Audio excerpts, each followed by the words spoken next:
Hello दोस्तों। तो दोस्तों अब बारी आती है कंपनी अकाउंट्स की। ठीक है, हमने अब तक कौन से टॉपिक देख लिए दोस्तों? हमने जीएसटी कवर अप कर लिया। GST not just journal entries and ledger posting, हमने बिल्कुल ट्रायल बैलेंस में उसका क्या रोल होता है, फाइनल अकाउंट्स में क्या रोल होता है, सब कुछ कवर अप कर लिया।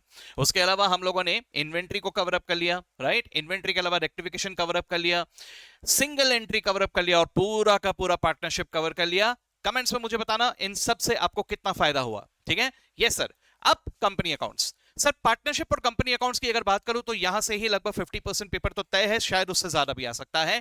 तो अगर मेरा पार्टनरशिप के साथ कंपनी अकाउंट्स भी अभी कभी हो गया तो मेरा टेंशन आधे से ज्यादा खत्म सर, है ना। फिर आगे का जो भी टॉपिक रहा है आराम से हो जाएगा, टेंशन लेने की जरूरत नहीं। ठीक है, चलिए सर। तो मैं यहां पे सहारा ले रहा हूं मेरे कंपनी अकाउंट्स के वन शॉट नोट्स का। कोई घबराने की जरूरत नहीं है, मैं बिल्कुल इसे भी शेयर करूंगा। जैसे इसके पहले के टॉपिक्स के सारे डेटा मैंने ग्रुप में शेयर किए हुए हैं, उसी तरह ये भी मैं आपसे शेयर कर दूंगा। ठीक है, अगर किसी को नहीं पता नहीं कि कहां से शेयर करोगे सर, कहां देखोगे, कहां शेयर कर रहे हो आप, अरे भाई डिस्क्रिप्शन में मैंने मेरे टेलीग्राम ग्रुप का लिंक दिया हुआ है, बस आप उस ग्रुप में आ जाइए, वहां से आपको सब मिल जाएगा। ठीक है, ओके। चलिए तो शुरू किया जाए जल्दी से। आज के टॉपिक में हम लोग क्या देखने जा रहे हैं? आज देखने जा रहे हैं, जल्दी से रिवाइज करेंगे, इश्यू ऑफ शेयर्स और उसके साथ साथ for future of shares. Sir वही मेन है।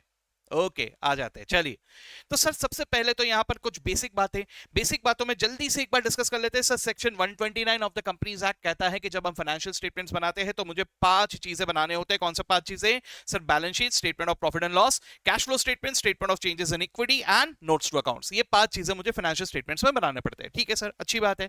अब यहां से मैं सीधा जंप करके आ जाता हूं जो मेन कंटेंट है मेरा। And what is that? Sir ये बहुत सारे नाम होते हैं सर, ये ना बड़ा कंफ्यूज करते हैं।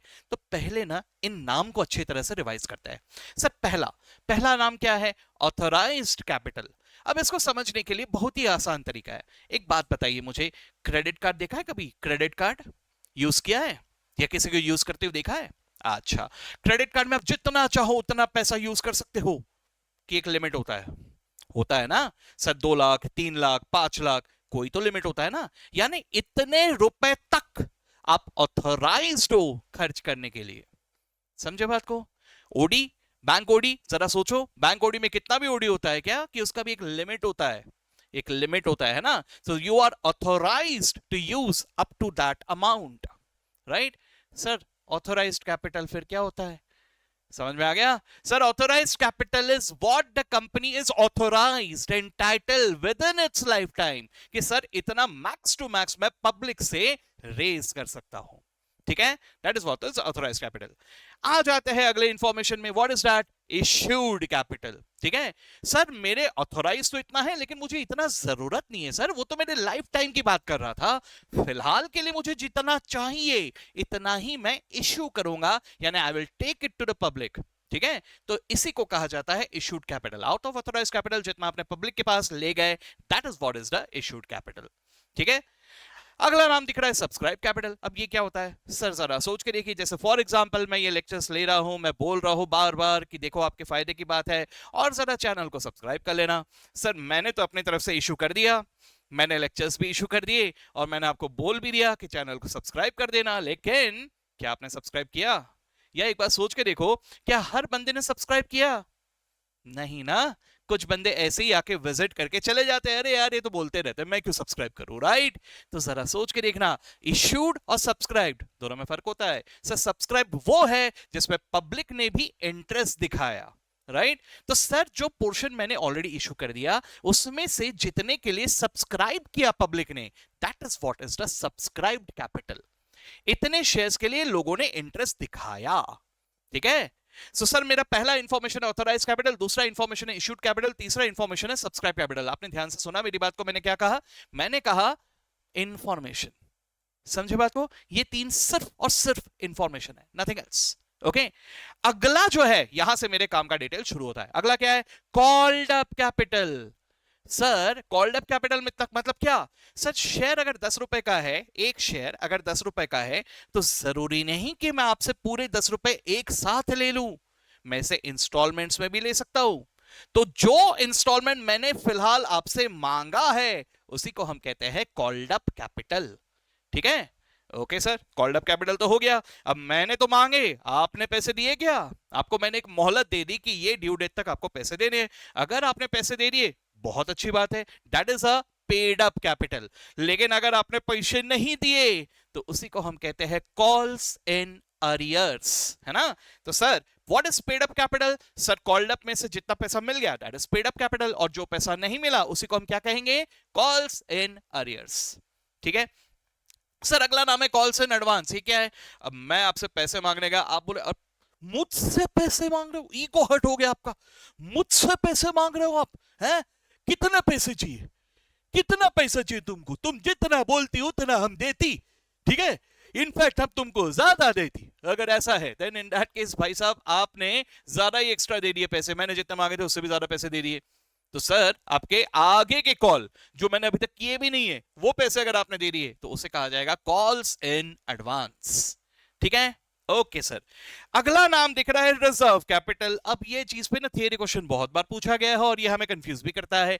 एक नाम है रिजर्व कैपिटल और एक नाम है कैपिटल रिजर्व।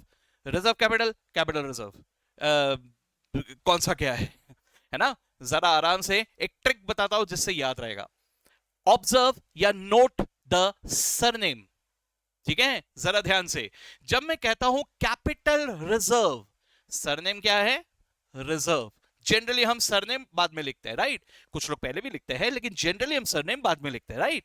तो अगर मैंने कैपिटल रिजर्व कहा तो ये रिजर्व घराने को बिलोंग करता है सर।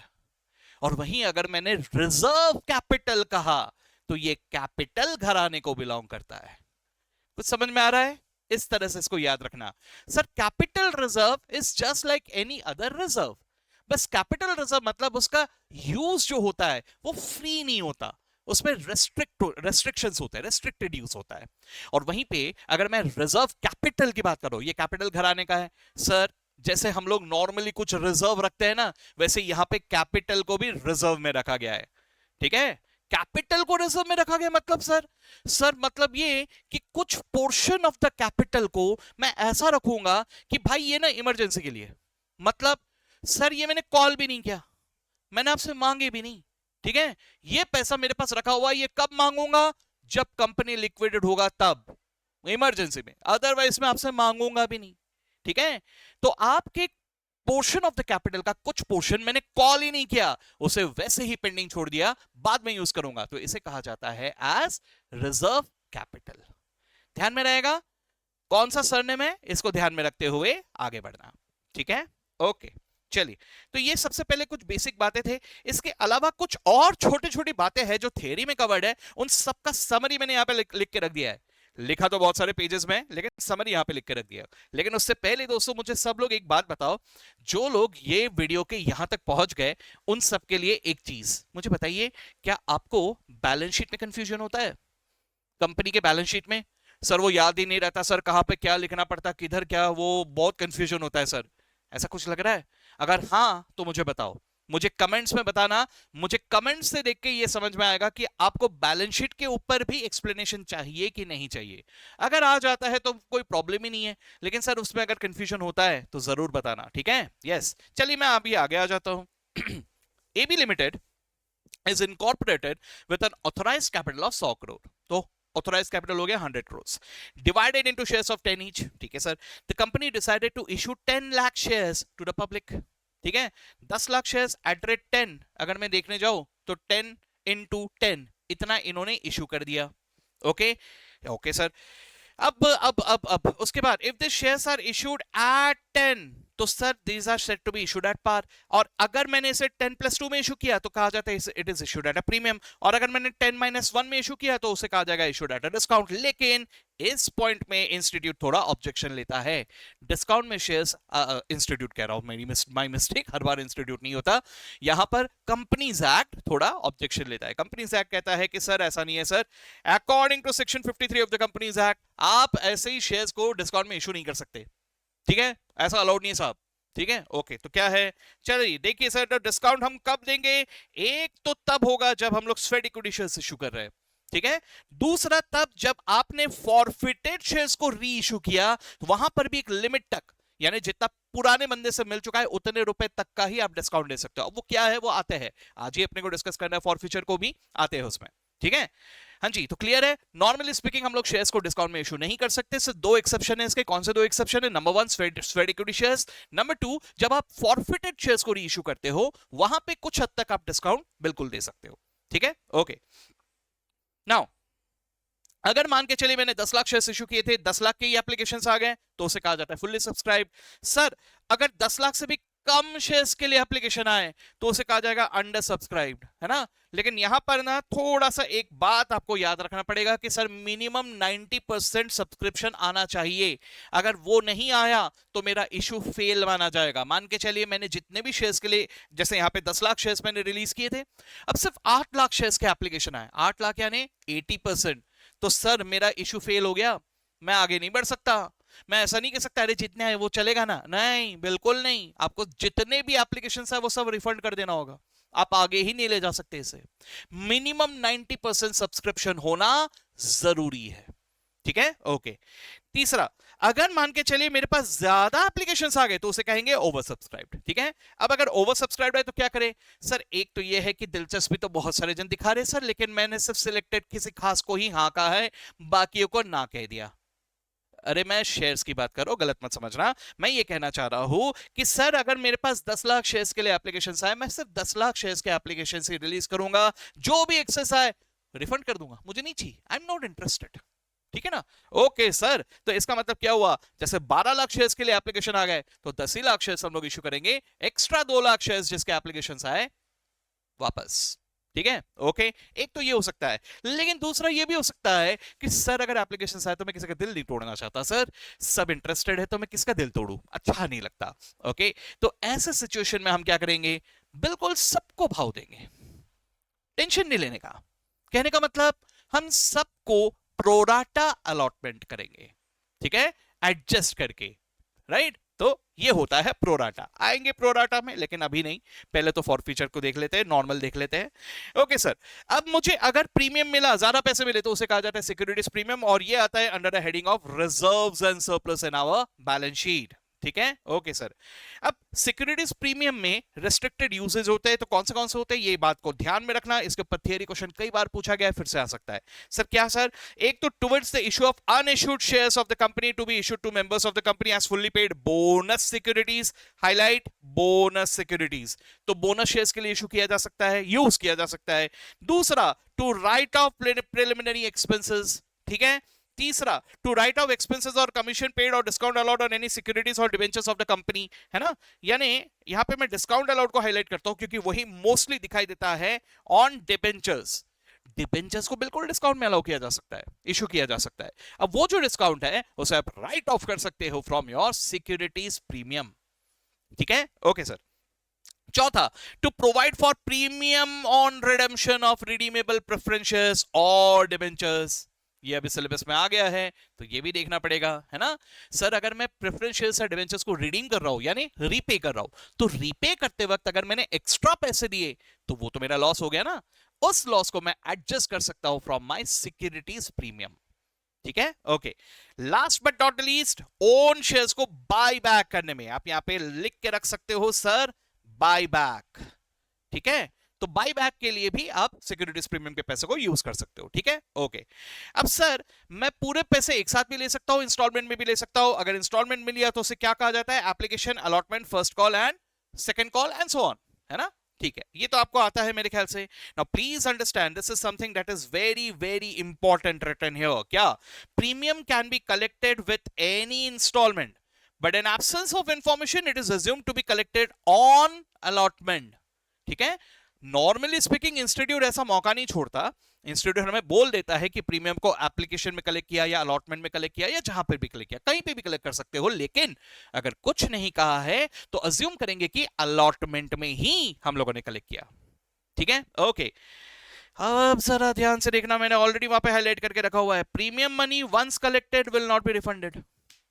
भैया प्रीमियम के पैसे एक बार अगर मेरे पास आ गया तो शेयर फॉरफिट करो, ये करो वो करो, जो करना है कर लो, मैं ये वापस नहीं देने वाला आपको, ठीक है। Premium money is not refunded back, capital can be refunded but premium is not, ध्यान में रखना इस बात को, आगे चल के काम में आएगा। सर शेयर्स को हम दो तरह से इशू कर सकते हैं, फॉर कैश और for consideration other than cash. Now for cash का मतलब क्या हुआ? फॉर कैश का मतलब हुआ कि मेरे पास पैसे आ गए फॉर द शेयर कैपिटल, है ना। लेकिन अगर for consideration other than cash है तो सर मेरे पास कैश नहीं आया, कुछ और आया। क्या आया? सर मे बी कोई और एसेट आया, है ना, कोई कार आया, कोई बिल्डिंग आया, कोई लैंड आया, कोई मशीन आया। एज द केस में भी उस एसेट को करूंगा डेबिट और शेयर कैपिटल को कर दूंगा क्रेडिट। या ये भी हो सकता है कि सर मैंने शेयर्स इशू किए to settle some kind of a liability, तो वो लाइबिलिटी जिसमें क्रेडिट बैलेंस पड़ा हुआ है, मैं उस लाइबिलिटी को कर दूंगा डेबिट और शेयर कैपिटल को कर दूंगा क्रेडिट। सो सर अगर आप ध्यान से देख रहे हो, यहां भी टू शेयर कैपिटल, यहां भी टू शेयर कैपिटल, यहां भी टू शेयर कैपिटल, लेकिन इधर बदले में क्या आया? कैश। लेकिन इधर बदले में कैश नहीं आया, या तो कोई और असेट आया या तो कोई एग्जिस्टिंग लाइबिलिटी सेटल हुआ, राइट। तो एज द केस में भी इसी को कहा जाता है for consideration other than cash. Simple, ठीक है सर, आगे बढ़ो अभी। सर तो if it is issued for cash, यही मेन है हमारे लिए, तो सर या तो मुझे पूरे पैसे एक साथ मिल गए या तो फिर इंस्टॉलमेंट में मिले, ठीक है। सर पूरे पैसे अगर एक साथ मिल गए तो क्या करूंगा? पहला एंट्री होगा बैंक अकाउंट डेबिट, क्योंकि देखो भाई कभी भी जब एप्लीकेशन आता है तो एप्लीकेशन में हमें सीरियस एप्लीकेंट्स चाहिए, इसलिए एप्लीकेशन मनी साथ में लिया जाता है। जैसे ही आप लोग एप्लीकेशन दे रहे हो इमीडिएटली आपसे एप्लीकेशन मनी ले लिया जाएगा। हाँ, लेकिन इसके बाद से आपको वक्त दिया जाएगा, आपको पैसे मांगे जाएंगे और वक्त दिया जाएगा जब तक आप लोग पैसे दोगे, राइट। तो सर सब एप्लीकेशन मनी है जहां पे पहले पैसे आ जाते हैं, फिर हम लोग बाकी का एडजस्टमेंट करते हैं। लेकिन इसके आगे से हर बार हम पहले पैसे मांगेंगे फिर पैसे आएंगे, ठीक है। चलिए एक एक करके देखते हैं। तो सर मेरे पास सबसे पहले जो पैसे आए सारे के सारे एक साथ आ गए लमसम, ठीक है, लमसम में आ गया। तो सर बैंक अकाउंट डेबिट और equity share application and allotment account, ये नाम से बड़ा नाम है, ये नाम से अकाउंट बनाएंगे, इसे क्रेडिट कर देंगे, ठीक है। अब जैसे ही मैंने इन्हें अलॉट कर दिया तो यही equity share application and allotment account को डेबिट कर देंगे और इक्विटी शेयर कैपिटल को क्रेडिट कर देंगे। सर अगर इनको पैसे वापस दे दिए तो टू बैंक, ठीक है, ये इजी है, इसके ऊपर शायद ही क्वेश्चन है हमें, ठीक है। तो चलिए अभी आ जाते हैं सीधा सीधा हम लोग यहां पर इसका एक ऐसा भी एंट्री पास किया जा सकता है, सीधा सीधा bank account debit to equity share capital, ये भी कर सकते हो आप लोग, चलेगा वो भी। अब जो मेन है हमारे लिए आ जाते हैं उसमें, ठीक है, इंस्टॉलमेंट में पैसे लिए तो क्या, ओके। सर अगर ऐसा रहा ना देन इन दैट केस पहला इंस्टॉलमेंट एप्लीकेशन मनी का होगा, तो उसके लिए मैं क्या करूंगा? Bank account debit equity share application account credit, ठीक है, इक्विटी शेयर एप्लीकेशन को क्रेडिट किया। अब उसके बाद क्या होगा? जैसे ही मैंने इनको अलॉट कर दिए तो यही इक्विटी शेयर एप्लीकेशन को डेबिट कर दूंगा और इक्विटी शेयर कैपिटल को क्रेडिट कर दूंगा। क्लियर? ओके, कैन आई से इक्विटी शेयर एप्लीकेशन यहां पे क्लोज हो गया, राइट, ओके। लेकिन जैसे ही ये हुआ मैं साथ ही साथ अलॉटमेंट मनी भी मांगूंगा, जैसे ही मांगूंगा तो मैं इक्विटी शेयर अलॉटमेंट अकाउंट को डेबिट करूंगा। सर समझो ये रिप्रेजेंटेटिव पर्सनल अकाउंट है, representing the account of the share holders, तो उनसे पैसे मांगे, debit from home money is receivable, right, तो मैंने इनको कर दिया डेबिट और इक्विटी शेयर कैपिटल को कर दिया क्रेडिट, ठीक है। अब आगे चल के पैसे मिलेंगे, जब पैसे मिलेंगे bank account debit to equity share allotment, ठीक है, ऐसे ही चलता जाएगा। इसके बाद मैंने फर्स्ट कॉल किया तो equity share first call account debit to equity share capital, फिर जब पैसे आ जाएंगे bank account debit to equity share first capital, equity share first call, है ना। इसी तरह से सेकंड कॉल किया तो share second and final call, whatever जो भी फाइनल कॉल है वहां पे फाइनल कॉल वर्ड यूज किया जाता है टू इक्विटी शेयर कैपिटल, और फिर जैसे पैसे आ जाएंगे bank account debit to equity share final call account. Clear? ऐसे ही चलता जाएगा, राइट।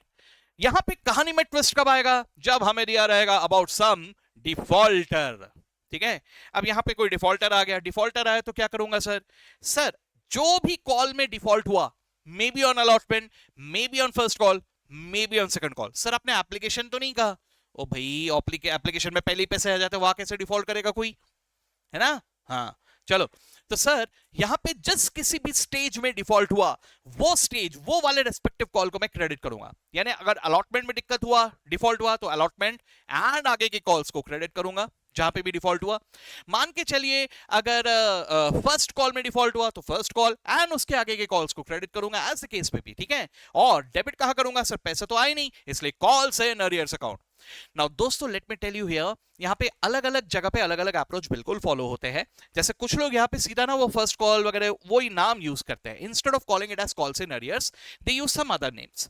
चलेगा, कोई प्रॉब्लम नहीं, बिल्कुल इश्यू नहीं है उसमें। अगर आपने उस तरह से पढ़ा है उस तरह से कंटिन्यू करो, लेकिन मेरा रिकमेंडेशन ये होगा कि आप कॉल्स इन अरियर्स और calls in advance word use करो। सर क्यों कह रहे हो आप ऐसा, क्यों कंफ्यूज कर रहे हो? मैं नहीं कर रहा हूं यार, आप मुझे बताइए, कॉल्स इन अरियर्स मैंने नाम दिया है, कॉल्स इन एडवांस मैंने नाम दिया है? मैंने नहीं दिया। ये कहां से पढ़ रहे हो? ये नाम कहीं तो लिखा है ना? कहां लिखा है? कंपनीज एक्ट में है ना? तो कंपनीज एक्ट अगर ये नाम है लिख रहा है, ऐसे ही बोर मार रहा था इसलिए टाइम पास करने के लिए लिख दिया उन्होंने, ऐसा कुछ है क्या? क्यों लिखा है भाई कंपनीज एक्ट में? ये नाम लिखा ही क्यों है? ताकि हम लोग इसे यूज करें, है ना? अब चीजों को आसान बनाने के चक्कर में मैं कंपनीज एक्ट को ही डिसोबे करना शुरू कर दूंगा, तो भाई वही तो सब्जेक्ट पढ़ रहे हो, वही तो चैप्टर पढ़ रहे हो जो कंपनीज एक्ट कहता है, यहां वही होगा जो मंजूर कंपनीज एक्ट होगा। लेकिन अगर मैं बोलता हूं नहीं मैं नहीं मानता जा, तो इंस्टीट्यूट भी बोलेगा ठीक है भाई मैं भी नहीं मानता। समझ रहे हो मेरी बात को मैं क्या कहना चाह रहा हूं? तो मैं ये सजेस्ट करूंगा, भले ही आपने कोई और तरीका पढ़ा हो, लेकिन कॉल्स इन अरियर्स और कॉल्स इन एडवांस ये नाम यूज करना, ठीक है? इससे इजी भी पड़ता है, लेट मी टेल यू। आप एक बार कोशिश करके देखो, इजी भी पड़ेगा आपको, ठीक है? ओके चलिए आगे बढ़ते हैं। सर अगर एडवांस में पैसे मिल गए तो फिर सर बैंक पैसे तो आए ना, बैंक अकाउंट डेबिट, और क्रेडिट करूंगा कॉल्स इन एडवांस को। सर अगर एडवांस में पैसे मिलते हैं दैट इज माय लायबिलिटी, इसलिए कॉल्स इन एडवांस अकाउंट को क्रेडिट करूंगा, ठीक है? ओके नाउ यहां एक चीज मैंने जो हाईलाइट करके रखा हुआ है, what is that? Sir interest.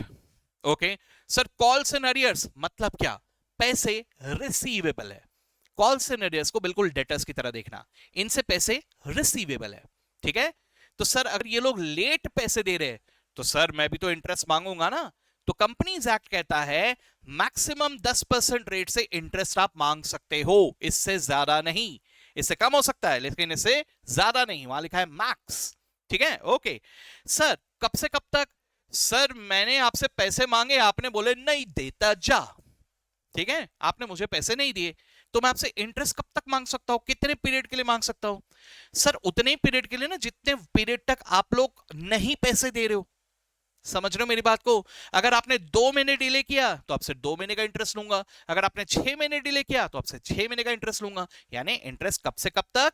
Sir from the date of the call, जब मैंने पैसे मांगे, टिल द कलेक्शन डेट, ठीक है? लेकिन ये इंटरेस्ट की बारी तभी आएगी अगर कोई बंदा आगे चल के सुधर जाए और मुझे पैसे दे दे। अब हमारे क्वेश्चंस में ना लोग सुधरते नहीं है, ऐसे क्वेश्चंस थोड़े कम ही मिलता है, लेकिन मिल सकता है, इसको ध्यान में रखना, ठीक है?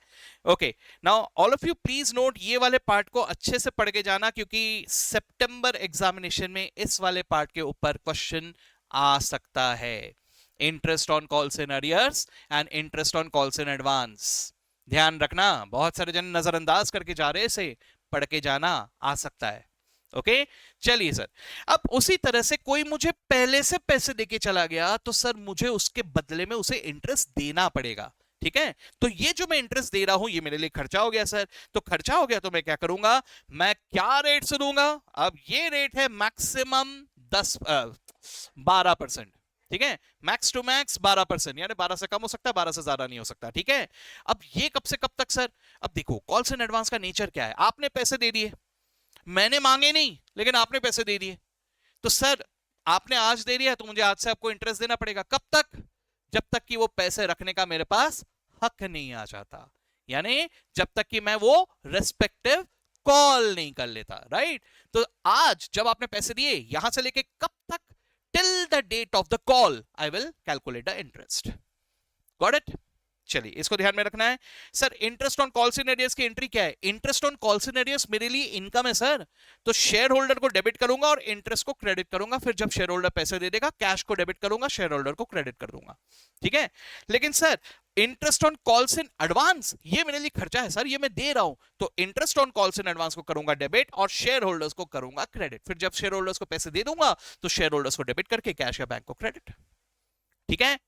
ये मैंने जल्दी से एक बार जर्नल एंट्रीज रिवाइज किए, ठीक है? जहां तक मैं समझता हूं आपको इसमें तो कोई दिक्कत नहीं है, लेकिन फिर भी हम लोगों ने जल्दी से एक बार ये पूरा का पूरा डिस्कस कर लिया।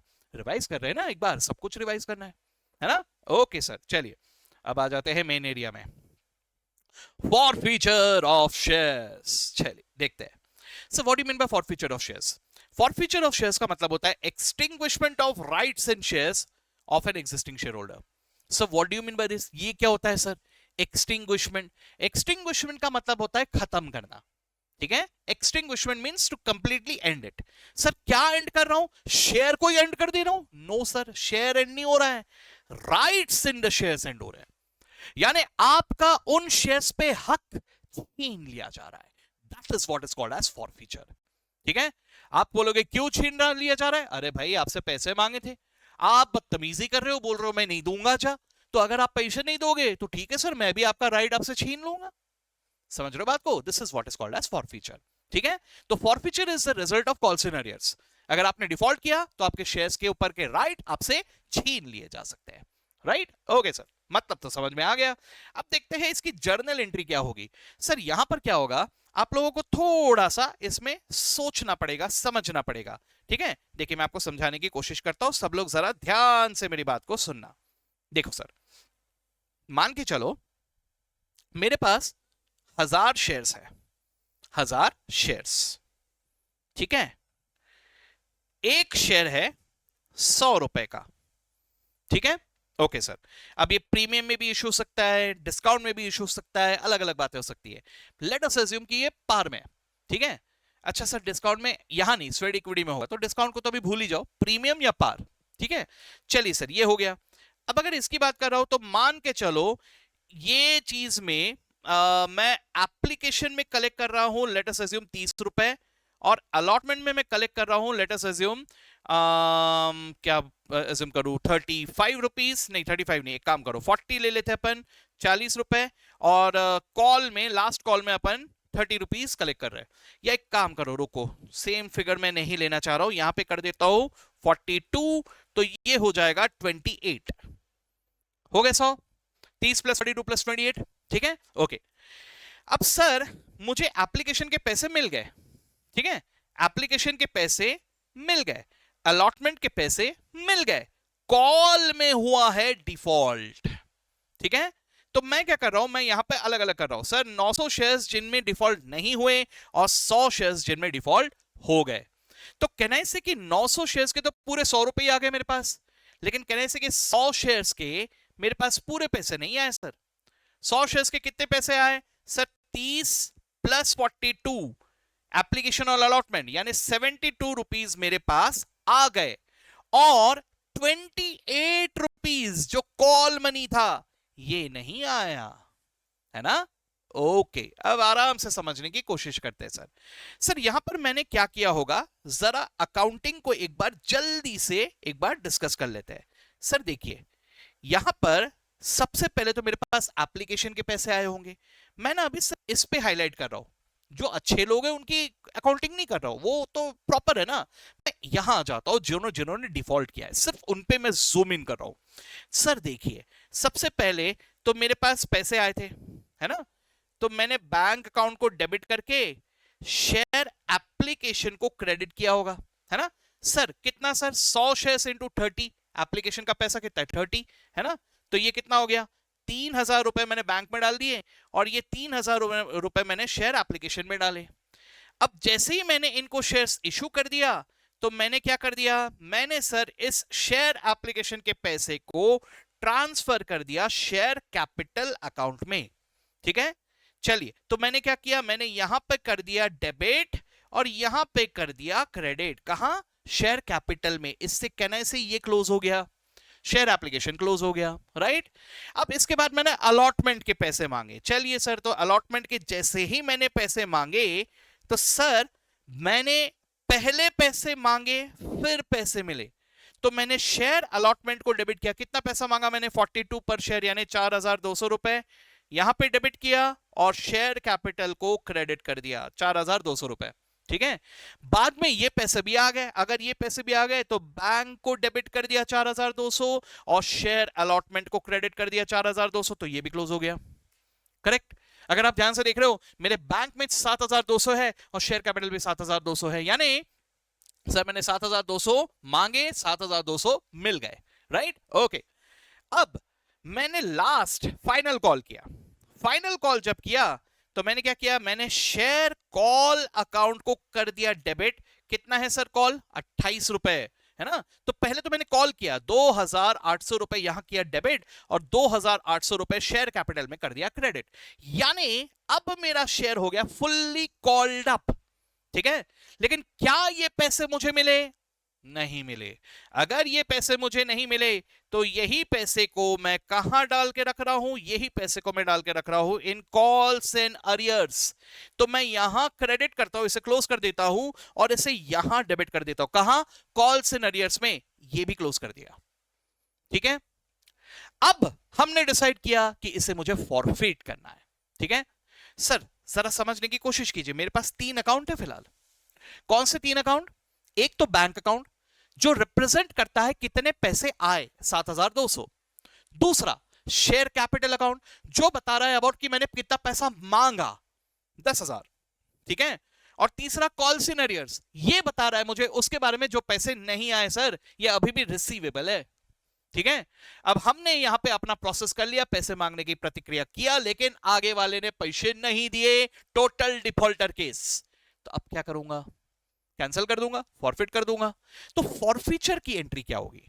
सर सबसे पहले दिमाग में डालिए, कहना ऐसे कि ये जितने भी अकाउंट में जो भी पड़ा हुआ है सब कैंसिल करना है, ये तीनों को कैंसिल करना है। तीनों को कैंसिल करूंगा तो शेयर कैपिटल को क्या करना चाहिए? जरा देखिए, शेयर कैपिटल में पड़ा है क्रेडिट, क्या करना चाहिए? डेबिट। सर कितने से? सर जितने का क्रेडिट किया था उतने का ही डेबिट। ये बात गया दिमाग में? सो सर मैं जर्नल एंट्री में शेयर कैपिटल को डेबिट करूंगा, कितने से? By the called up amount, क्योंकि कॉल्ड अप अमाउंट ही मैंने शेयर कैपिटल में क्रेडिट करके रखा हुआ है। ओके चलिए ठीक है सर, कहना है से कि मैं कॉल्स एंड अरियर्स को क्रेडिट करूंगा, वहां पे डेबिट पड़ा दिख रहा है ना आपको, सो मैं इसे कैंसिल करूंगा, कॉल्स इन अरियर्स इसे क्रेडिट करूंगा। तीसरा और एक कौन सा अकाउंट है? बैंक। अब जरा सोच के देखो, कोई बंदा है डिफॉल्टर, आप उसके बाद बहुत बार पैसे मांगने गए, वो नहीं दे रहा। अगर वो पैसे नहीं दे रहा तो सर मैंने उसके जो भी पैसे मेरे पास रखे हुए थे, हमने फॉरफिट करने पे मैंने उसको वापस कर देना चाहिए।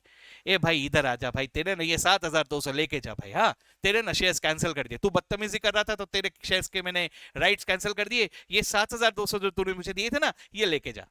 ओ हेलो, हम इतने भी चांगले मानुस नहीं है समझे ना, वो 7,200 हम लोग जब्त कर लेंगे, समझे बात को। तो मैं बैंक को क्रेडिट नहीं करूंगा, हाँ लेकिन ये सोचूंगा जरूर कि इन डिफॉल्टर के कितने पैसे मेरे पास आए, कितने आए? 7,200। तो ये पैसे बैंक को क्रेडिट करने की जगह मैं एक खास अकाउंट बनाऊंगा, वहां क्रेडिट करूंगा, और इसका नाम है शेयर फॉरफीचर अकाउंट। ठीक है, तो मैं शेयर फॉरफीचर अकाउंट को क्रेडिट कर दूंगा, कितना पैसा? जितना पैसा आ गया, यानी 7,200। ठीक है, तो अब मैं आता हूं मेरे इसमें वापस, क्या लिखा है सर? देखिए यहां पे journal entry, sir equity share capital account को मैं करूंगा डेबिट। ठीक है, कितने से sir? Sir number of shares into the called up amount. ठीक है, ओके नंबर ऑफ शेयर्स बोले तो जितने शेयर्स फॉरफिट किए। Okay then to equity share forfeiture, share forfeiture को कितने से क्रेडिट करूंगा? जो भी पैसा मिल गया उतने से। ठीक है, और टू कॉल्स इन अरियर्स, जो पैसा नहीं मिला उतने से। सर तो ये टोटल पैसा है, इसमें से जो मिल गया वो मैंने शेयर फॉरफीचर को क्रेडिट कर दिया, और जो नहीं मिला वो कॉल्स इन अरियर्स को क्रेडिट कर दिया। कैन आई अज्यूम कि आप सबको अच्छी तरह से ये समझ में आ गया? ठीक है, ये हुआ मेरा फॉरफीचर का जर्नल एंट्री। ठीक है, चलिए तो पहले हम यहां तक ही एक बार एक प्रैक्टिस करते हैं with the help of this example. This example is not taken from module, not from RTP MTP anywhere. ठीक है, ये मैंने ही फ्रेम किया हुआ है। ठीक है, ये मेरी किताब का क्वेश्चन है जो हम लोग सॉल्व कर लेते हैं। चलिए सर देखते हैं। सो वी लिमिटेड ने इशू किए 10,000 शेयर्स टू मिस्टर ही, फेस वैल्यू पर शेयर है 50 रुपए, of which 15 was collected on application, 25 on allotment and balance on first and final call. ठीक है, मिस्टर ही couldn't pay the call money and consequently the company decided to forfeit its shares. कहां default हुआ है? Call में। ठीक है, okay of the forfeited shares 6,000 shares were reissued to Miss She at 32 per share and 4,000 shares to Mr. You for 24 per share। आते हैं इसमें तो reissue तो बात की बात है, पहले forfeit तो कर देते हैं अपन शेयर्स को। चलिए सर, तो यहां पे फॉरफीचर की मैं क्या जर्नल एंट्री पास करूं? ओके चलिए देखते हैं। सर कैन आई से कि 10,000 शेयर्स थे, ठीक है। ये 10,000 शेयर्स में से मिस्टर ही के पास 10,000 शेयर्स थे इन टोटल, राइट। एक शेयर कितने रुपए का है सर, जरा देखो तो, एक शेयर कितने रुपए का है, कैन आई से 50, है ना? Yes sir. चलिए, तो ये है 50 रुपए के, ठीक है। पहले मैंने ऐसा लिख लिया, क्या लिखा, number of shares into called up amount, ठीक है। अब मैं यहां पे ऐसे दो एरो मार्क करता हूं, ऐसा टिक एंड क्रॉस। इसका क्या मतलब हुआ सर, टिक का मतलब कितने पैसे मिले और क्रॉस का मतलब कितने पैसे नहीं मिले, ठीक है। ये मेरा वर्किंग नोट है, ओके। चलिए देखते हैं सर कितने पैसे मिले, जरा देखना। इसने डिफॉल्ट किया कॉल में, बरोबर, तो कितने पैसे मिले मुझे सर, कहने से ये एप्लीकेशन के 15 और अलॉटमेंट के 25, 40 रुपए मिल गए, राइट। ओके सर, तो मैं यहां पे लिख देता हूं received is 10,000 shares at the rate 40, यानी कितना नहीं मिला sir, 10,000 shares at the rate 10, इतना पैसा नहीं मिला, सिंपल, ओके।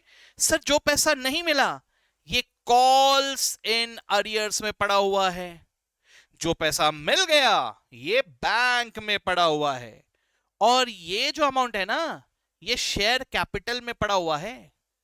तो बस इसे देखते हुए let's pass the journal entry for forfeiture. क्या होगा सर, शेयर कैपिटल में क्रेडिट पड़ा है इसलिए उसे कैंसिल करने के लिए मैं करूंगा डेबिट, कितने से सर, 10,000 इंटू 50, यानी 5 लाख, ठीक है। Okay sir. 2 share forfeiture, share forfeiture को कितना क्रेडिट करूंगा सर, जितना पैसा मिल गया, कितना पैसा मिला आपको, 10,000 इंटू 40, 4 लाख, है ना। तो ये क्रेडिट कर दूंगा मैं शेयर फॉरफीचर को, ठीक है। और जो पैसा नहीं मिला वो मैं क्रेडिट करूंगा to calls in arrears, 1 lakh. गया दिमाग में अभी अच्छे से, ठीक है, ओके। तो ये हुआ हमारा पहला फॉरफीचर। फॉरफीचर के बाद रीइश्यू, अगर सर रीइश्यू किया तो क्या करेंगे, ठीक है। अच्छा, पहली बात, यहां फॉरफीचर में जब मैं जा रहा हूं तो मेरे पास 2 तरह के शेयर हो सकते हैं, राइट। एक तो हो सकता है the shares issued at par, दूसरा हो सकता है shares issued at a premium, दोनों हो सकते हैं, राइट। अभी अभी जो मैंने आपको कहा दैट वाज एट पार। अब अगर प्रीमियम वाला आ गया तो क्या करूंगा सर, चलो आराम से जरा समझने की कोशिश करते हैं। सर ये देखो, यहां पर अगर मैं बात कर रहा हूं कि हम लोगों ने प्रीमियम में इशू किया है, तो सर समझने की कोशिश कीजिए, मैं शेयर कैपिटल को तो जैसे कैंसिल कर रहा हूं वो तो करूंगा ही, शेयर फॉरफीचर को भी क्रेडिट करूंगा, कॉल्स एंड एरर्स को भी करूंगा, लेकिन साथ ही साथ सिक्योरिटीज प्रीमियम को भी डेबिट करूंगा। सिक्योरिटीज प्रीमियम में भी क्रेडिट पड़ा हुआ है, इसे करूंगा डेबिट। लेकिन ट्विस्ट, कहानी में ट्विस्ट क्या है सर, देखो सिक्योरिटीज प्रीमियम को आप तभी डेबिट करोगे अगर सिक्योरिटीज प्रीमियम के पैसे नहीं मिले। क्या कहा मैंने सर, अगर सिक्योरिटीज प्रीमियम के पैसे नहीं मिले तो ही मैं फॉरफीचर के वक्त सिक्योरिटीज प्रीमियम को डेबिट करूंगा, यानी I will cancel the securities premium account provided I have not received it, ठीक है। अब जरा समझ लो, ध्यान से सुनना, अगर सिक्योरिटीज प्रीमियम के पैसे मेरे पास आ गए ना तो मैं उसको खा जाऊंगा, मतलब अगर वो पैसे मेरे पास आ गए मैं कैंसिल नहीं करने वाला उसको, ठीक है। ये बात याद रखना, अगर सिक्योरिटीज प्रीमियम के पैसे आपने कलेक्ट कर लिए, फिर से सिक्योरिटीज, मेरे साथ बोलो, जोर से बोलो, अगर सिक्योरिटीज प्रीमियम के पैसे आपने कलेक्ट कर लिए तो वो पैसे हम वापस नहीं करते, and hence in that case securities premium account will not be cancelled. Securities premium तभी कैंसिल किया जाएगा अगर वो पैसे मुझे अभी तक नहीं मिले। अब जरा सोच के देखना, मैंने आपको कहा कि सिक्योरिटीज प्रीमियम के पैसे मैंने एप्लीकेशन में रिसीव कर लिए, ठीक है। अब मैं फॉरफिट कर रहा हूं, तो should I debit securities premium, सोच के बताइए। बिल्कुल भी नहीं, क्यों, क्योंकि एप्लीकेशन में पैसे मुझे मिल चुके हैं सर, ठीक है। अच्छा, मान के चलिए मैं कह रहा हूं कि मैं सिक्योरिटीज प्रीमियम अलॉटमेंट के स्टेज में मांग रहा था, लेकिन अलॉटमेंट में डिफॉल्ट हो गया, ठीक है, अलॉटमेंट में डिफॉल्ट हो गया, क्या अब मैं सिक्योरिटीज प्रीमियम को कैंसिल करूंगा? हां जी, बिल्कुल करूंगा। क्यों? क्योंकि मैंने अभी अभी क्या कहा, अलॉटमेंट में डिफॉल्ट हुआ, और प्रीमियम तो मैं अलॉटमेंट में कलेक्ट करने वाला था ना। अगर अलॉटमेंट में डिफॉल्ट हुआ यानी प्रीमियम के पैसे मेरे पास नहीं आए, and hence now I will cancel securities premium. ठीक है, ध्यान में रहेगा। चलिए, बहुत बढ़िया। नाउ यही बात यहां पे लिखा हुआ है, ध्यान रखना इस नोट को। ठीक है, अब पहले एक बार री इशू की भी एंट्रीज देख लेते हैं अपन। री इशू में क्या होगा सर, री इशू अगर अपन ने किया तो सर पैसे मिल रहे हैं ना, so bank account will be debited and equity share capital will be credited. अगर मैंने पार में इशू किया तो, अब री इशू करते वक्त भी हो सकता है प्रीमियम मिले, अगर प्रीमियम मिला तो bank account debit to equity share capital to securities premium. ठीक है सर, यहां पर री इशू ऑफ फॉरफिटेड शेयर्स में बिल्कुल डिस्काउंट में इशू किया जा सकता है सर। अगर डिस्काउंट में इशू किया देन बैंक अकाउंट डेबिट, जितना भी डिस्काउंट है वो मैं डिस्काउंट अकाउंट को डेबिट नहीं करूंगा, वो डेबिट करूंगा इक्विटी शेयर फॉरफीचर अकाउंट को, और इक्विटी शेयर कैपिटल को क्रेडिट। ठीक है, और फॉरफीचर का जो बैलेंस बचेगा उसे ट्रांसफर कर दूंगा कैपिटल रिजर्व में। अब बहुत सारी चीजें एक साथ बता रही है सर, इसी को थोड़ा अच्छी तरह से समझते हैं एक बार। ठीक है, चलो आराम से, मैं वापस आ रहा हूं मेरे एग्जाम्पल में। ठीक है, चलिए, तो मैंने ये शेयर्स को कैंसिल कर दिया था, ये पार पे था। ठीक है, ओके सर। अब हमें क्या दिया हुआ था एग्जाम्पल में, हमें कहा गया है कि इन्होंने क्या किया, 6000 शेयर्स मिस शी को री इशू किए। पहले इस पे फोकस करते हैं अपन, जरा देखते हैं सर। सर हमारे पास 10,000 शेयर्स थे, इसमें से 6000 शेयर्स को री इशू किया गया एट 32। ठीक है सर, पहले ना थोड़ी कहानी समझ लेते हैं हम लोग। ठीक है, देखो सर, मेरा जो शेयर था, एक शेयर था 50 रुपए का, एक शेयर था 50 रुपए का, राइट। मुझे पुराने बंदे से, जिसके शेयर्स मैंने फॉरफिट कर लिए, मुझे ऑलरेडी 40 रुपए मिल चुके थे। कैन आई से सो? 50 में से 40 मिल चुके थे। What was the shortfall? 10 रुपए, करेक्ट।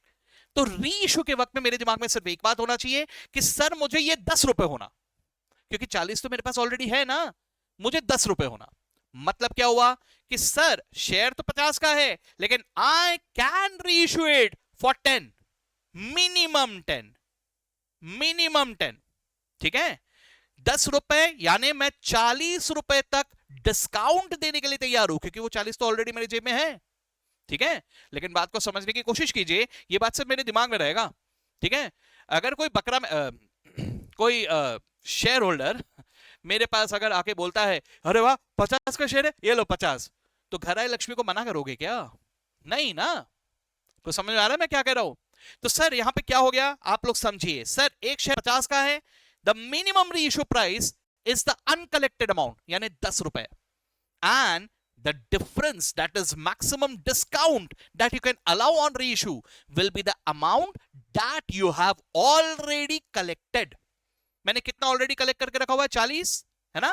तो वो 40 रुपए तक मैं डिस्काउंट दे सकता हूं। डिस्काउंट दे सकता हूं मतलब डिस्काउंट दूंगा ही, ये बात नहीं होता। मेरे दिमाग में है कि मैं 40 तक डिस्काउंट दूंगा, उससे ज्यादा नहीं दूंगा, लेकिन मैं कम से कम डिस्काउंट में एडजस्ट करने की कोशिश करूंगा ना। पैसे आ रहे तो क्या बुरा है, कुछ समझे? तो सर देखिए, आराम से जरा समझने की कोशिश कीजिए। ये शेयर, कितने शेयर्स हमने री इशू किए अभी? 6000 शेयर्स। ये एक मैंने यहाँ पे वर्किंग नोट बनाया, ये वर्किंग नोट आपके बड़े काम में आएगा। ठीक है, मैंने एक टी बनाया, टी में मैंने ऊपर लिख दिया 6000 शेयर्स। ठीक है, अब मैंने एक शेयर का कीमत लिख दिया वहां पे 50 का है, और मुझे पुराने बंदे से कितना मिला था? 40 रुपए मिले थे। और नए यानी शी को अपन ने कितने में री इशू किया? सर 32 में री इशू किया। सर कुछ समझ में आ रहा है? अब जरा सोच के देखना, अगर 32 पर इशू किया मतलब क्या सर? मेरे पास आ गए 72 रुपीज। 50 के शेयर्स के बदले में कितने पैसे आ गए? 72 एक्स्ट्रा आ गए ना। कितने एक्स्ट्रा है? जरा दिमाग लगाना, गलत फिगर्स के साथ मत सोचना। आप सिर्फ ऐसा सोचो कि एक शेयर तो 50 का है, और मुझे पुराने से 40, नए से 32, टोटल मिला के 72 मिल गए against a share of 50। What is the extra amount? This extra amount is your profit. 22 रुपए का आपको क्या हो गया? प्रॉफिट हो गया।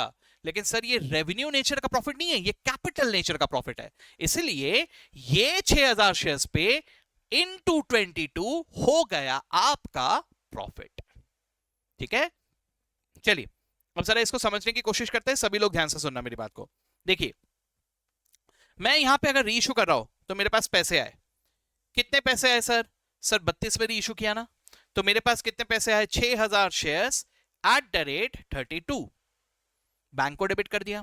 ठीक है सर, मैं फिर से शेयर कैपिटल को रीइंस्टोर कर दूंगा। सर कितने से सर? जितने के थे, 6000 शेयर एट रेट 50, शेयर तो 50 के ही थे, ठीक है। अब इन दोनों का जो डिफरेंस है यानी 18 रुपए, ये है डिस्काउंट। सर अभी तो आपने 22 का था, 22 रुपए प्रॉफिट है रे, 50 के शेयर को 32 पे दे रहे हो यानी 18 रुपए का डिस्काउंट है। तो 6000 into 18 is the discount that we are giving, और ये डिस्काउंट को मैं डेबिट करूंगा शेयर फॉर फीचर अकाउंट में, ठीक है। तो मैंने बैंक को डेबिट किया, शेयर फॉर फीचर अकाउंट को डेबिट किया और शेयर कैपिटल को क्रेडिट किया रेस्पेक्टिव अमाउंट से। मैंने बैंक को डेबिट किया, जो भी पैसा मिला उतने से, जो भी डिस्काउंट दिया ये मैंने डेबिट किया कहां पे? शेयर फॉर फीचर अकाउंट को, और मैंने शेयर कैपिटल को क्रेडिट कर दिया by the called up amount, ठीक है। Is this clear? ठीक है, ओके। ये हुआ मेरा पहला एंट्री, ठीक है। अब ये होने के बाद मुझे ये समझ में आया, सर मुझे तो ज्यादा पैसे मिल गए, तो जो एक्स्ट्रा पैसे मिले वो मैं ट्रांसफर कर दूंगा from share forfeiture account to capital reserve. कितना सर? 6000 शेयर्स पे 22 रुपए एक्स्ट्रा आ गए सर मेरे पास, 6000 शेयर्स पे 22 रुपए एक्स्ट्रा आ गए, ठीक है। अब दोस्तों आज का लेक्चर तो मैं लाइव नहीं ले रहा हूं, प्रीमियर हो रहा है, लेकिन मैं बहुत अच्छी तरह से अभी समझ पा रहा हूं कि आपने अभी लाइव चैट में लिखा होगा सर ये वाला पॉइंट नहीं समझा, ठीक है। मुझे आइडिया है, मुझे पता है ये वाले पॉइंट में हम लोग थोड़ा सा अटक गए हैं, है ना। घबराने की जरूरत नहीं है, मैं भले ही लाइव नहीं हूं लेकिन मैं समझ पा रहा हूं और बताता हूं ये कैसे आएगा, ठीक है। चलिए, ये चीज के लिए ना क्या करना पता है, जर्नल एंट्री क्लियरेंस नहीं देता, जर्नल एंट्री से क्लियर नहीं होता, लेजर बनाना, ठीक है। देखो मैंने पहले यहां पे ऐसा बना लिया, सर मेरे पास ना शेयर कैपिटल में 6000 शेयर्स एट द रेट 50 रखे हुए थे, ठीक है। ये पैसे में से कुछ पैसे आ गए, कितने पैसे आ गए सर? 40 रुपए आ गए, तो 6000 शेयर्स इंटू 40 ये पैसे मेरे पास आ गए। और कुछ पैसे नहीं आए, जो पैसे नहीं आए वो कॉल्स इन अरियर्स अकाउंट में पड़े हुए हैं, तो 6000 शेयर सर रिसीवेबल है इसलिए डेबिट बैलेंस कैरी करेगा, तो 6000 शेयर्स पे 10 रुपए नहीं आए। ये पहले मैंने पुरानी कहानी लिख दी, तो मुझे अभी फॉरफिट करना है, तो फॉरफिट करूंगा तो मैं एक अलग कलर यूज कर रहा हूं। सर मैंने फॉरफिट करते वक्त इसे डेबिट कर दिया 6000 एट रेट 50 से, शेयर कैपिटल खत्म कर दिया, ठीक है। इसे क्रेडिट कर दिया 6000 एट रेट 10, कॉल सिनेरियर्स को खत्म कर दिया, और यहां पर एक और नया अकाउंट आ जाएगा, कौन सा? Share forfeiture account. तो sir instead of crediting bank I am crediting it here. कितना सर? 6000 इंटू 40, ठीक है। ये हो गया मेरा फॉर फीचर का एंट्री, ठीक है। अब मेरे पास पैसे आए, फिर से री इशू किया, फिर से री इशू किया, तो सर यही शेयर जो खत्म हो चुके थे वापस लेके आऊंगा। तो सर मेरे पास कितने पैसे आए? मेरे पास 6000 शेयर्स आए सर। अच्छा मैं इसका भी कलर चेंज कर देता हूं ताकि समझ में आ जाए। सर फिर से मेरे पास 6000 शेयर्स आए, ठीक है। वापस से इसके मेरे पास कितने पैसे आए? 32 रुपए आए, बैंक में डेबिट कर दिया, ठीक है, ओके सर।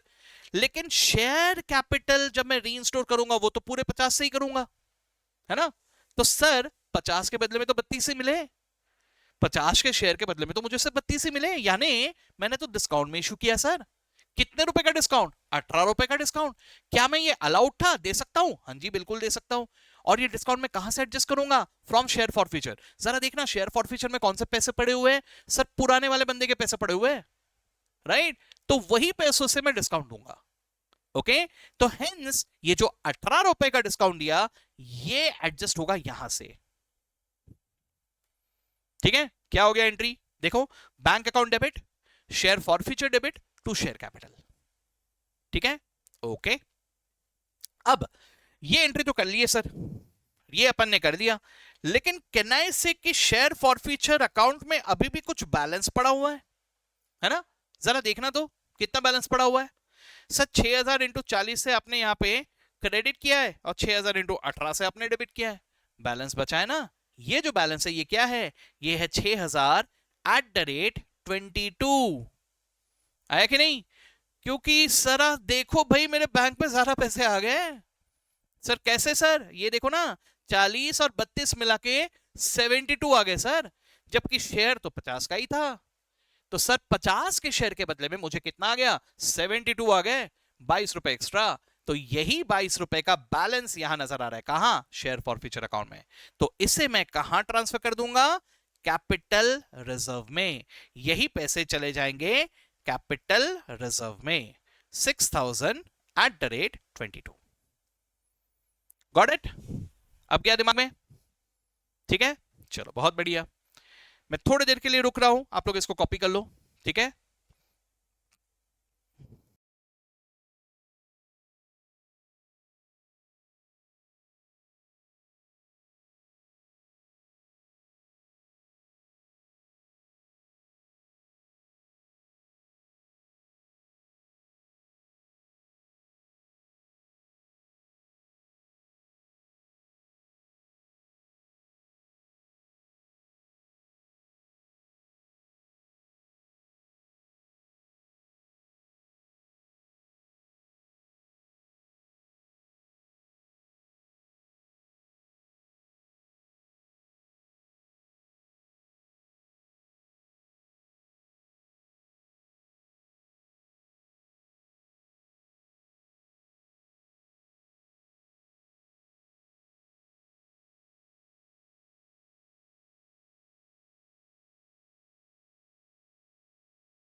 चलिए, अगर आपने अभी तक कॉपी नहीं किया है, यूट्यूब पे ही है वीडियो, आप कभी भी वापस आके इसे कॉपी कर सकते हो। मेन बात यह है कि समझ में आया कि नहीं। कैन आई अज्यूम कि सबको समझ में आ गया? ठीक है, चलिए सर, तो ये हुआ फॉरफीचर एंड री इशू। अगर ये बात आपको अच्छी तरह से समझ में आ गया है तो दोस्तों, can I give you one homework? Sir, हमने मिस्टर यू को 24 रुपए में शेयर्स इशू किए हैं, कितने? 4000 शेयर्स, ठीक है। Can you complete the journal entries for this also? ठीक है, ये है आपका होमवर्क, ठीक है। लेकिन इसके साथ साथ मैं अभी आ जाता हूं इस क्वेश्चन में, ठीक है। ये वाले क्वेश्चन में क्या हो रहा है? पूरा का पूरा किस्सा सेम है, पूरा का पूरा किस्सा सेम। बस फर्क क्या हो रहा है? केस 1 केस 2 ऐसे दो दिए हुए। केस 1 में ही defaulted in payment of allotment and call money. Okay, जरा ध्यान से देखना, यहां पर क्या हो रहा है कि सर 50 के शेयर को हमने 10 रुपए के प्रीमियम में इशू किया हुआ है। 10 रुपए प्रीमियम में इशू किया है, 50 के शेयर को 10 रुपए प्रीमियम में इशू किया हुआ है, ठीक है। अच्छा अच्छा, ये मुझे ना एक और पॉइंट याद आ रहा है, ठीक है, वो आता हूं मैं उस पर भी, ठीक है। तो 50 के शेयर को हम लोगों ने 10 रुपए के प्रीमियम में इशू किया है, यानी एक शेयर 60 का है सर। 60 मतलब 50 + 10, ओके। वैसे एक शेयर 50 का ही है, लेकिन हम प्रीमियम भी ले रहे हैं, ठीक है sir. 20 was collectible on application, 24 on allotment including premium। Sir जरा सोच के देखना, अगर मैं 24 रुपए अलॉटमेंट में ले रहा हूं विच इंक्लूड्स प्रीमियम, प्रीमियम तो 10 रुपए है ना, तो इसका मतलब क्या हुआ? अलॉटमेंट में अगर 24 ले रहा हूं तो 24 में से 10 रुपए प्रीमियम है, बाकी के 14 रुपए कैपिटल है, राइट? Okay sir. और बैलेंस जो बचा वो मैं ले रहा हूं इन अलॉटमेंट, सॉरी कॉल। कितना बचा बताइए मुझे? सर 20 ऑन एप्लीकेशन, अलॉटमेंट में 14 कैपिटल के थे, तो 34 हो गए, 16 रुपए बचे, है ना। तो ये 16 रुपए मैं कलेक्ट कर रहा हूं कहां? कॉल में, ठीक है। चलिए मैं यहां पे लिख भी देता हूं। सर ये कुछ ऐसा है 50 + 10, ठीक है। जब भी कंफ्यूजन आए आपने हमेशा लिख लेना चाहिए। सर एप्लीकेशन में कितना पैसा ले रहा हूं? सर एप्लीकेशन में ले रहा हूं 20 रुपए, ठीक है। 50 में से 20 चले गए कैपिटल के, ओके। कैपिटल के 30 बचे अभी, है ना। सर अलॉटमेंट में ले रहा हूं 24, 24 को मैं ऐसे लिखता हूं 14 + 10, ठीक है। ये 10 का ना मैं जानबूझ के कलर चेंज कर देता हूं, मैं यहां पे लिख देता हूं अलग कलर में 10, ताकि ये डिफरेंशिएट हो पाए। वो 10 रुपए क्या है? प्रीमियम के, राइट? ओके। तो सर इसका मतलब बचा कितना है? 20 हो गया, 34 हो गया, 50 में से 34 हो गया, कितना बचा? सर तो ये अलॉटमेंट में था, कॉल में remaining 16 rupees, correct? So simple, okay. हाँ जी सर। अब अगर ये बंदे ने डिफॉल्ट किया है इन payment of allotment and call money, तो क्या एंट्री होगी? और वहीं पे अगर उन्होंने सिर्फ और सिर्फ कॉल मनी में डिफॉल्ट किया तो क्या एंट्री होगी? ठीक है, यहां पे कोई री इशू नहीं है, फिलहाल सिर्फ फॉरफीचर की एंट्री पास करनी है, ठीक है सर। देखते हैं, एक एक करके देखते हैं, ठीक है सर। मान के चलिए केस 1 में हम लोग आ रहे हैं, यानी इसने अलॉटमेंट और कॉल दोनों में डिफॉल्ट किया है, यानी ना ये वाले पैसे है ना ये वाले पैसे है, मतलब मेरे पास सिर्फ एप्लीकेशन के पैसे है, यानी कितने आए? 20 रुपए, सिर्फ 20 रुपए है। अब जरा ध्यान से देखना, मेरे पास कितने कैपिटल के भी पैसे नहीं आए, 14 और 16 रुपए यानी 30 रुपए, और मेरे पास प्रीमियम के भी पैसे नहीं आए, 10 रुपए।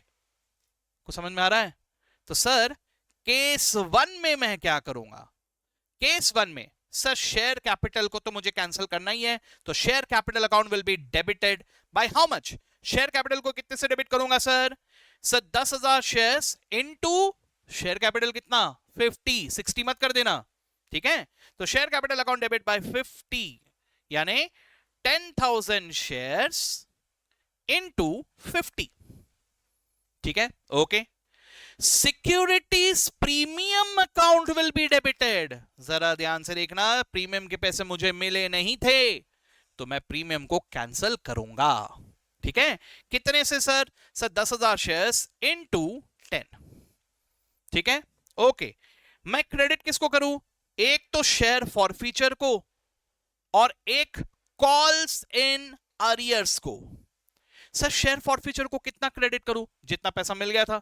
सर कितना पैसा मिला था मुझे?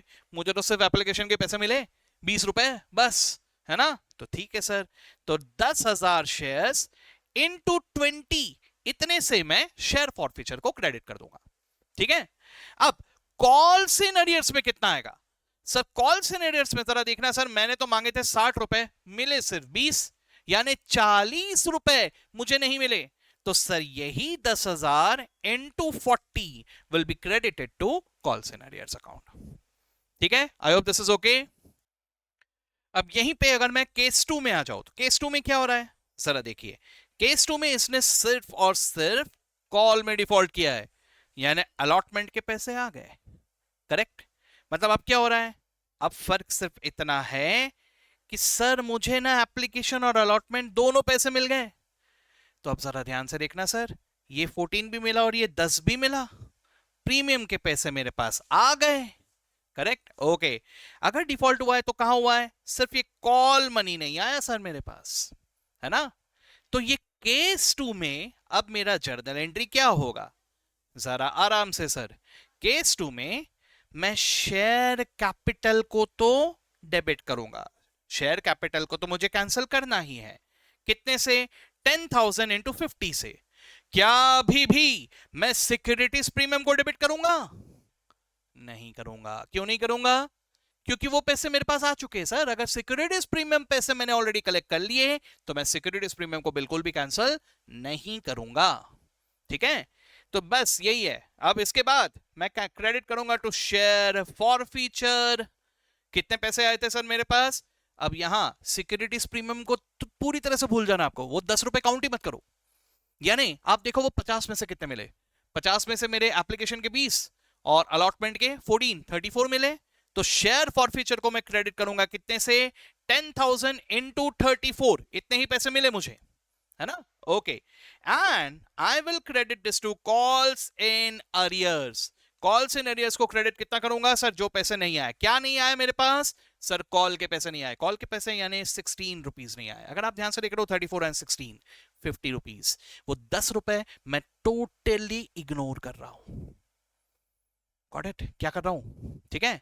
अब दोस्तों देखो, ये जो एरिया है शेयर फॉरफीचर वाला जो एरिया है, ये शेयर फॉरफीचर वाले एरिया में इंस्टीट्यूट अलग अलग अलग अलग पॉसिबिलिटीज दे देता है हमें। ऐसा हुआ, वैसा हुआ, ये हुआ, वो हुआ, बहुत सारे अलग अलग पॉसिबिलिटीज है।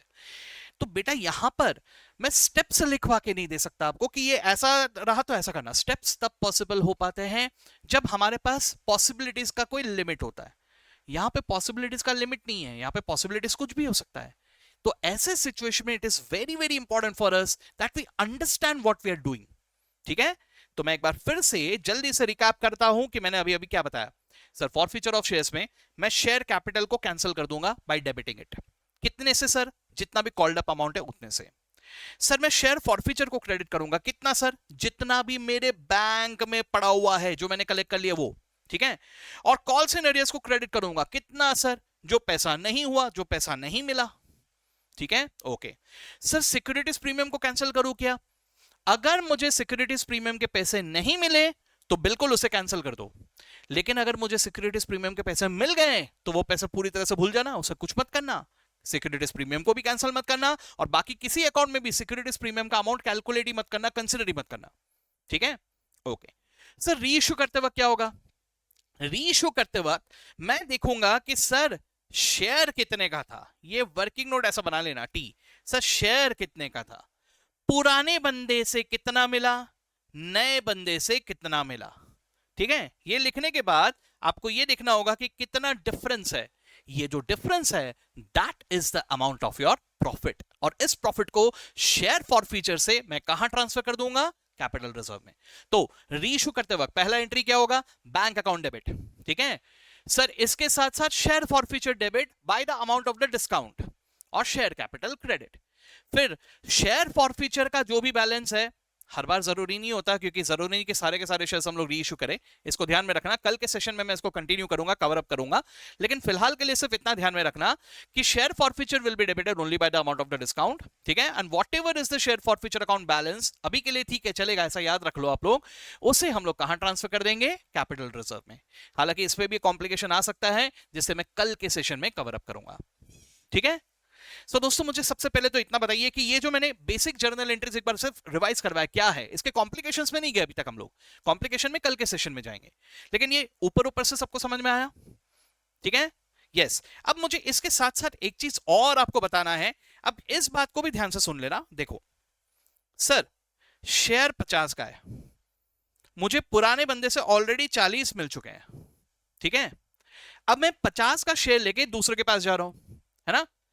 अब हो सकता है मैं इसको मिनिमम 10 में री इश्यू करूंगा ना, अब 10 की जगह मुझे 15 भी मिल सकते हैं, 20 भी मिल सकते हैं, 30 भी मिल सकते हैं, 40 भी मिल सकते हैं, और हो सकता है 50 भी मिल जाए, कुछ भी मिल सकता है।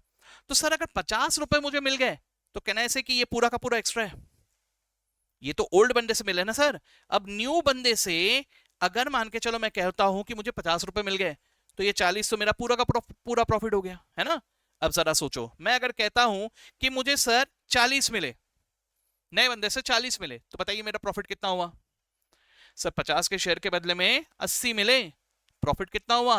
30 रुपए। सर अगर मान के चलो मैं कहता हूं कि मुझे 30 रुपए मिले नए बंदे से, अब कितना हुआ प्रॉफिट? सर 50 के शेयर के बदले में 40 प्लस 30 70 रुपए मिले, यानी 20 रुपए का प्रॉफिट। सर नए बंदे से मुझे 20 रुपए मिले, अब बताओ कितना है प्रॉफिट?